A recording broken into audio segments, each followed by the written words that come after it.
Welcome to the Inspired Children Parenting Program with Dr. Rosina McAlpine, making a difference to parents and children around the world. Hello, Dr. Rosina here, and welcome to my very first episode of Interviews with Parents. I'm very lucky today in the studio to have Jessica Watson.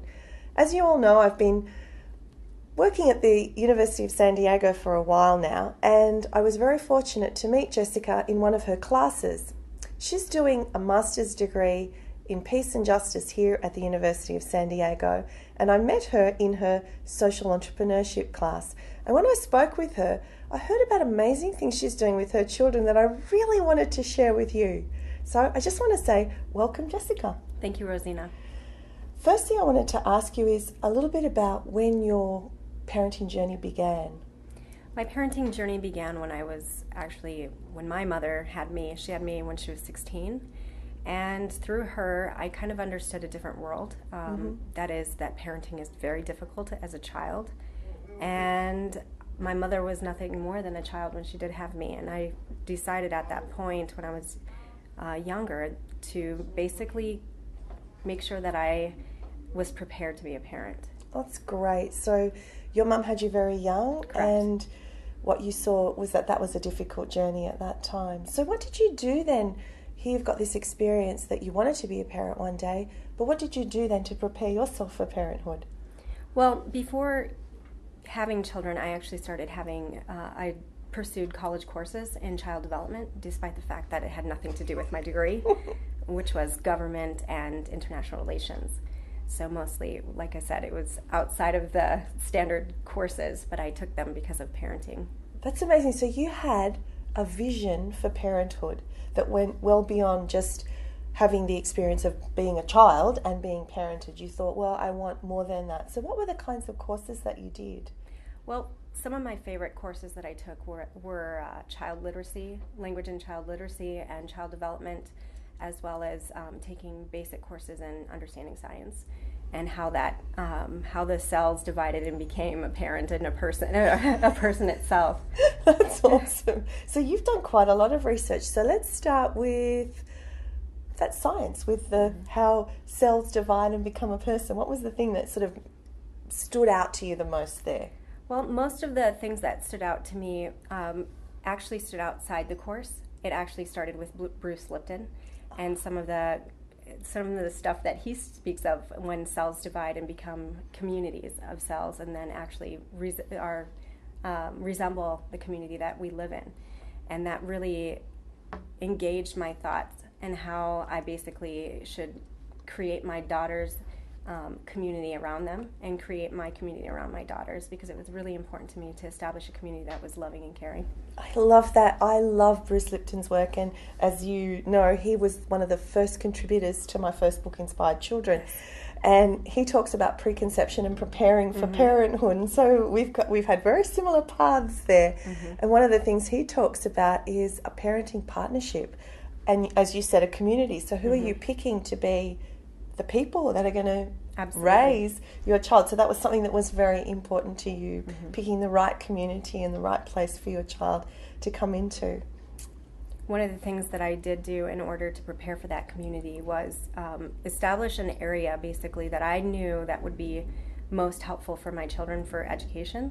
And so I basically searched for the right preschools for my children prior to their birth, and I figured out that the French American education was the best place for both my children and myself, as well as my family, because we travel abroad, and I want them to have both languages as their primary language, and being able to communicate with others is really important to me. Oh, that's awesome. So I can see, again, you've got a vision for parenthood. You know that you're going to be traveling, and so you want to make sure that your children are prepared for the environment in which they're going to go. Absolutely. We also did a lot of preparation for when Cameron was going to school. We decided to go the Montessori way as well, and that was really important for us because we really wanted to raise an independent child, but one who was very much socially connected and very much respectful and connected to the community, to family, and also to the world that he lived in. And Montessori does provide that education. So like you, we were very concerned about making sure that Cameron could have the best education for the vision for parenthood that we had as well. Mm-hmm. In terms of literacy, what were the things that you learned about literacy and supporting your child's development? Well, one of the first things that I learned about child literacy was that it starts in the womb, and that really the communication that you have with your child, reading to your child while in the womb, while preparing the nutrients in your stomach and your womb, basically to make sure that they are able to intake and create that environment already while they're that young in your womb, and being able to basically communicate with them, talk to your child while it's in your womb, and then after that, be very vocal, talk to them as if they're a part of your life, and not talk at them. Allow them to have the conversation with you. Yes, that's absolutely true. One of the things that we know with neuroscience now is that so many of those neural pathways are being connected while the child's in the womb. So exactly. Being able to hear a voice and experience what's going on around them is really important. And at the same time, the conditions that you're experiencing are going to be important to your child, which they're going to experience as well. So did you take special measures to be as calm and happy as you could during pregnancy? Absolutely. In fact, one of the things that I did while I was pregnant was I placed myself in the natural place that I normally do, which is running and keeping myself healthy through exercise. And I did that constantly while maintaining insurance that I was being, safe for the child, but also being sure that I was safe within myself, to make sure that, it was a natural atmosphere for myself. And then I was sure to, like I said, have a healthy diet, making sure that the relationships around me were not toxic. That's really important. A lot of people think about, the nutrition and say, well, it's very important for me to eat well. And some people even go to the point of, and I need to exercise as well. But the really important part, in addition to eating well and exercising well, is the environment, your emotions, your psychological, how you're feeling, what you're thinking, the people that you've got around you. Because all of those hormones that go in your body, if you're, stressed all the time, they go into your child and they inhibit their development. So you did the right thing definitely by making sure your diet, your exercise and your environment was calm and most conducive to giving birth to happy, healthy children. Thank you. So in terms of literacy, while it began in the womb with reading to the baby, and then obviously when the baby was born, how did the literacy develop then? Well, like I said, in the womb, I had the Baby Plus monitor on my stomach, and then after, I communicated with my daughters, both of them, daily, and then as they grew up, reading on a schedule, making sure that every day I read to them constantly, making sure that that not only did I read to them, but that once they were old enough or had the tangible ability to use crayons, to do art, always listening to music, different types of music. So not just jazz, not just normal music that's on the radio, but actually using child music to stimulate their ability and their their cognitive abilities. That's awesome. I know with Cameron, he loved books right from tiny, even when he was very small, and we started with the cloth books that he would chew constantly and we'd turn pages, and then obviously it goes to the board books, and then when they've got the fine motor skills for turning pages, you can continue. Now, how old are your daughters now? My youngest is 3 and my oldest is 5. Are they both lovers of books? Absolutely. Both of them are, and they love drawing, they love art, they love music. I've had them in music together classes, and I've also had them in constant, art time during the day, and they love it. They love drawing. They love their pre-reading kind of lifestyle, because it makes them feel like they're their own selves. Yeah, absolutely. And that's the thing that we need to remember, that whatever we encourage, that allows our children to develop it. So if we allow them to experience different kinds of music, they get to learn about music. If we allow them to experience different kinds of books, they then have the ability to learn and choose and enjoy. So it really is about giving opportunities, and it doesn't have to be expensive. Like some of you might be thinking, wow, how am I going to afford that? Well, there's so many good libraries that you can borrow books from. I know with our son's school, we're allowed to take home 2 library books a week, so we take advantage of that every week. So even you might want to do swaps with your friends so that you don't have to have a lot of resources or a lot of money. But the thing is to have those opportunities for new books, new experiences, as you said, crayons.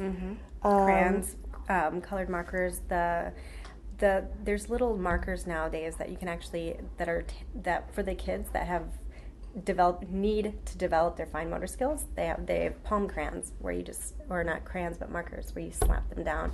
They loved those from the start. Finger paints, even when, for example, something that was really fun is when you put dye in basically in dough or whatever, and let them do whatever they want with that. They loved it. So it's all about experience. Exactly. And playing with different things. Exactly. So what I'd like to do now is to really go to your expert area, which is what I'd love to focus on now. Now, Jessica, you are studying peace and justice, and what you've done is you've tried to incorporate that in your home. Now, with my interviews with experts, I've been talking to them about the things that they study or they learn or they're experts at, and how they actually applied it in their home. So for those of you who would like to know more about what peace and justice are, I'm just going to ask Jessica to start off with the whole idea of what are the pillars, what are some of the things that are key to the concept of peace and justice, and most importantly, how she incorporates it with her family. Thank you. Well, the most important thing first is to stop the idea, or not for myself, but to kind of prevent the idea of utopianism and kind of try to make it tangible for them, make them understand what peace is. For me, I use the concept of Rosigliano, which is trying to provide the basic needs for my daughters, and then give them the capacity to be resilient. When change is coming so vast in their life, I incorporate that in their life by discussing things with them. And during times of conflict, we practice conflict resolution, negotiation with each other.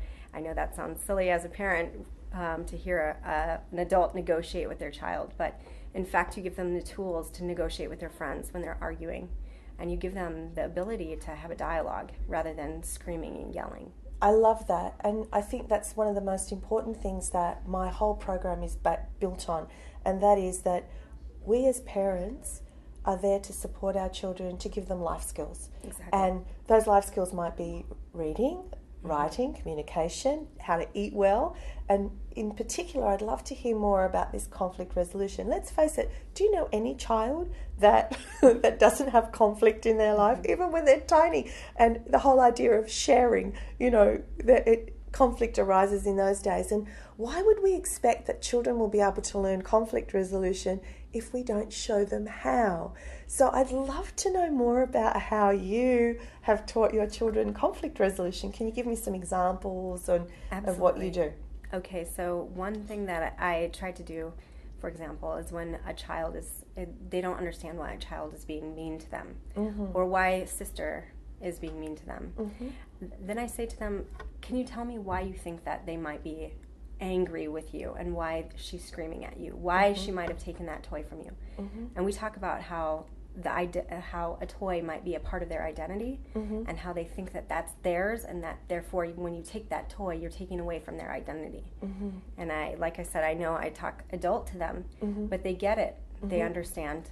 Children, we don't give children enough credit to what they can understand, and so I believe by treating them as if they're an infant for a long time, you're really not allowing them to grow.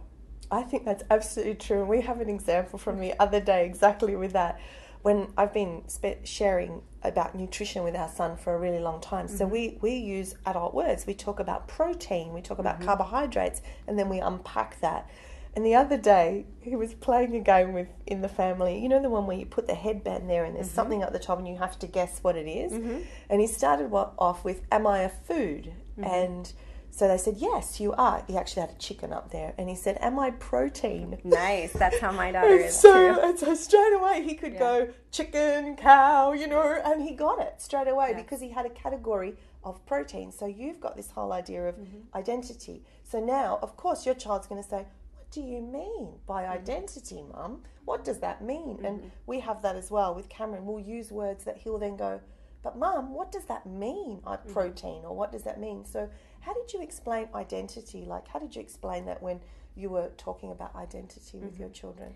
Well, one of the things that I talk about when I discuss identity with the children is who they feel that they are and what they are.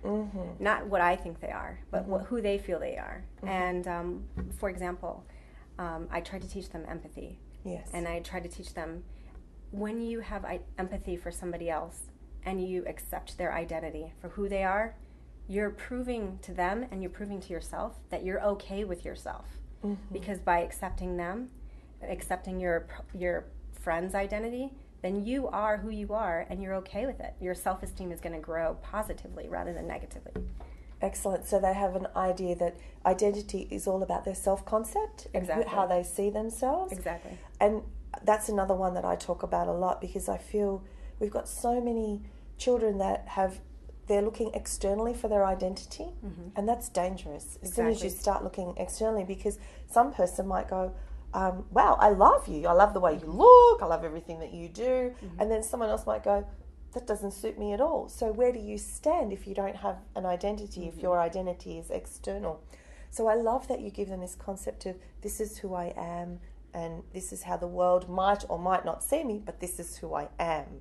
And this is how I can work with other people seeing me based on my identity or not. So I really love that. So what happens, like, for example, if your daughters are fighting over a toy, for example, how would you come in and try and help them learn conflict resolution skills rather than jump in there and go, okay, what's happening here? You do that, which means that no one's learned anything. So how do you help them actually learn so that they don't need you in the future? They'll be able to have the tangible skills to resolve conflict.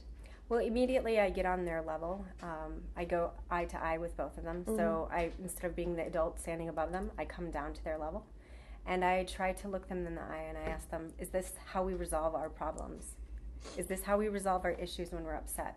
Because if this is how we resolve our issues, how are we gonna change what's going on?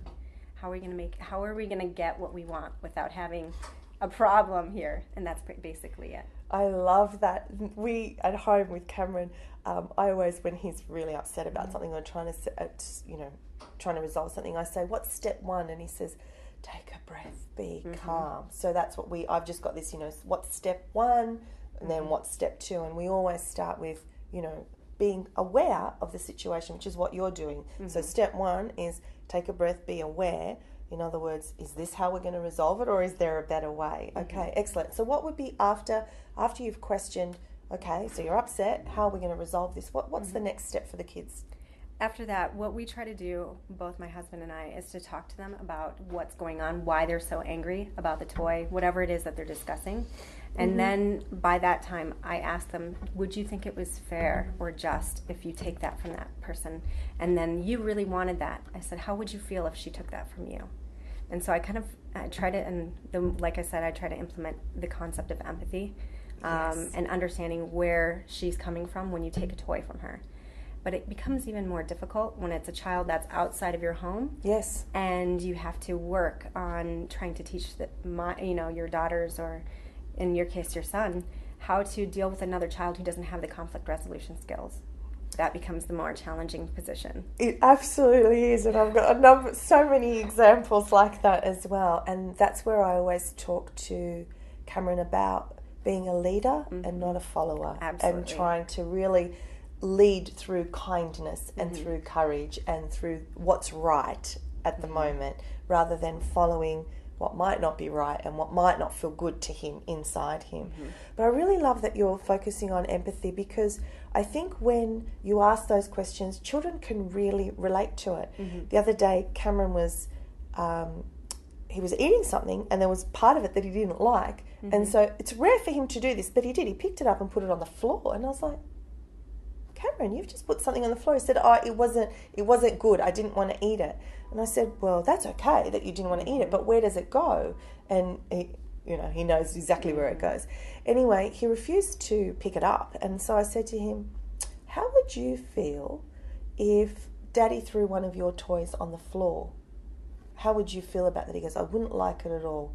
And I said, there are some people out there that don't have any food and you've just put food on the floor. How do you think they would feel? He goes, no, they wouldn't feel good. So can we go pick that up and not do it again? And in that moment, because he'd reasoned through the whole lot, it wasn't just go pick that up. I really wanted him to get, if someone threw something of yours down, you'd be upset. Number 2, food is important. There's people who don't have it. And number 3, this is not acceptable, and can you do something else about it? And that's what I'm hearing from you. You're saying, so how would your sister feel, or how would your friend feel, and how would you feel if that happened to you? And I love that you're just really step by step by step educating them. So when they're 15 and there's a really big conflict that might need to be resolved, they're going to have step 1, they're going to have step 2, they're going to think about empathy.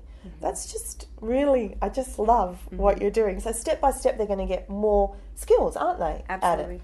So peaceful conflict resolution is a key to the whole idea of peace and justice. And you mentioned something else to me about change. Resilience. Yes, and resilience. So obviously our children are experiencing change all the time. And it could be a change in environment in school, it could be a change in environment at home, it could be a new baby being brought home, it could be new friends, it could be a friend leaving. Like, let's face it, every single day of our life there could be change. And one of the things that we really need to do is be able to move with the flow and change and learn about change. So it's so wonderful to hear that through your program that you're working with your children, that you can help your children adapt to change and be resilient. Can you tell me a little bit about that? Okay, so one of my favorite things to talk about with my children as far as resilience goes is 2 things. One, how the environment impacts their change, their ability to adapt to change. And 2, how their friends and other people help them adapt to change. For example, how does throwing, like you said, Cameron, throwing his food on the floor, how does that help the person because everything that we do has a consequence. And when change happens, you have to be able to compensate for that change and understand what you're going through. So, for example, while in Morocco with my children had come across with a lot of poor children without the things that they get to have every day, lots of toys, all of the type of foods that they want. They've seen that kind of poorness, and they've given to the poor. And so when I say, why are you wasting your food? Why are you wasting the water? Turn off the water immediately after you're done with the toothpaste. Putting the toothpaste on and wetting your toothbrush. Because when you do that, you're taking away from somebody else. Those resources are necessary for everyone to share. And in order to have the resilience to meet those, basic abilities or basic capabilities, you need to be able to move with the change. You need to understand how you impact change. I love that, and I really, really enjoy how you've said even the simplest thing of like turning off the tap when you're brushing your teeth means that you're saving and conserving water for somebody else and not wasting it. And I think it's, a lot of parents try to protect their children from circumstances that are hard to look at. Poverty, situations where, and for them to understand and be grateful and appreciate everything that they've got. I can't thank you enough for everything that you've shared with me today. I feel like we've learned so much, and you've given so many great examples, that parents can really practically use in their home to help their children become empathetic, caring, peaceful conflict resolvers. they can have empathy for others and care about the environment. And I really appreciate everything that you're doing with your children. Thank you. And thank you for sharing that with everyone else. Thank you for having me, Rosina. Really appreciate it. I know you're going to have lots of fun sharing all of this with your children. And thanks for joining me on this episode. See you on the next episode. Bye for now.